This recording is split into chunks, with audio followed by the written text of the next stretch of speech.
দারুণ জয়ে বিশ্বকাপ মিশন শুরু করলো স্বাগতিক দেশ মেক্সিকো, আর পরাজয় বরণ করেছে দক্ষিণ আফ্রিকা। দর্শক, এই রেজাল্ট এতক্ষণে আপনাদের সবার জানা। আমরা একটু বিশ্লেষণ করতে চাই ঠিক কোন জায়গাটায় হেরে গেছে দক্ষিণ আফ্রিকা আর কোন কৌশলে ম্যাচটা বের করে নিয়েছে মেক্সিকো। শুরুতেই যদি ফরমেশনের কথা বলি, মেক্সিকো 4-1-2-3 ফরমেশনে খেলেছে এবং তারা কিন্তু হাই প্রেসিং ফুটবল যে কৌশল, সেই কৌশলটাই কিন্তু তারা বেছে নিয়েছে। বিশেষ করে লেফট উইং, সেখানে কিনোনেস তিনি কিন্তু প্রথম গোলটি করেছিলেন, তিনি কিন্তু দারুণ ছিলেন এবং লেফট ব্যাকে তাকে দারুণ সাপোর্ট দিয়েছেন দলটির একজন ফুটবলার। এবং মিডফিল্ড থেকে ওয়ান টাচ পাস, বিশেষ করে ফাইনাল থার্ডে বল দেওয়ার ক্ষেত্রে আলভারো তিনি দুর্দান্ত ছিলেন। যে কৌশলে তারা কিন্তু দক্ষিণ আফ্রিকা যাদের ফরমেশন ছিল 5-3-2-1, একদম সলিড ডিফেন্স যেটি, সেই ডিফেন্সকে তারা কিন্তু একদম পরাস্ত করেছে। এবং যেটি ম্যাচের 8 মিনিটে গোলটি হয়েছে এবং কিনোনেস তিনি গোলটি করেছিলেন, যে গোলটি কিন্তু দক্ষিণ আফ্রিকা নিজেদের অর্ধে তাদের মিডফিল্ডার সিথেলো তিনি কিন্তু একটা ভুল করেছেন, সেই ভুলের সুযোগটা নিয়েই কিনোনেস তিনি গোল করেছেন। আর ঠিক আমার যেটা মনে হয় যে রক্ষণের কৌশল নিয়ে দক্ষিণ আফ্রিকা ম্যাচটা শুরু করেছিল, সেই জায়গাটা কিন্তু দক্ষিণ আফ্রিকা তাদের সেই মনোযোগটা, সেই আত্মবিশ্বাসে তারা ধরে রাখতে পারেনি।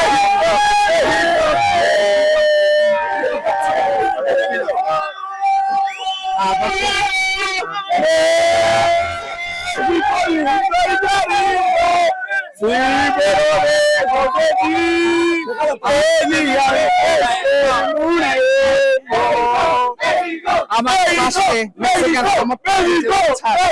দেখতে পাচ্ছেন এবং তারা কিন্তু দারুণ জয়ে। যেটি বলছিলাম যে ম্যাচের শুরুতে বিশেষ করে 9 মিনিটে গোল হজম করাটা, যারা একদম সলিড ডিফেন্স কৌশল নিয়ে নেমেছিল, সেই দক্ষিণ আফ্রিকার জন্য একটা বড় ধাক্কা ছিল। এবং সেই রক্ষণে শুরুতেই ফাঁদ তৈরি করে গোল আদায় করে কিনোনেস তিনি কিন্তু মেক্সিকোকে এগিয়ে দেন। এবং যেটি হয়েছে যে আমি যেটি আগেই বললাম যে লেফট উইং এ কিনোনেস দারুণ খেলেছেন লেফট ব্যাক, এবং দক্ষিণ আফ্রিকার যে ডান প্রান্তে তারা কিন্তু বারবার আক্রমণ করেছেন এবং সেই জায়গা দিয়ে তারা গোলের সুযোগ তৈরি করেছেন এবং গোল আদায় করেছেন।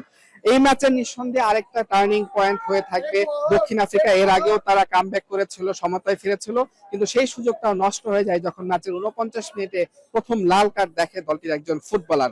এরপর কিন্তু দক্ষিণ আফ্রিকার যে সমতায় ফেরার যে মিশনটা ছিল সেটা আরো কঠিন হয়ে যায়। বিপরীতে মেক্সিকো তারা আরো হাই প্রেসিং ফুটবলে দক্ষিণ আফ্রিকার যে আত্মবিশ্বাস সেটি কিন্তু ঘুরিয়ে দেয় একেবারে, এবং 66 মিনিটে তারা কিন্তু দ্বিতীয় গোলটিও পেয়ে যায়।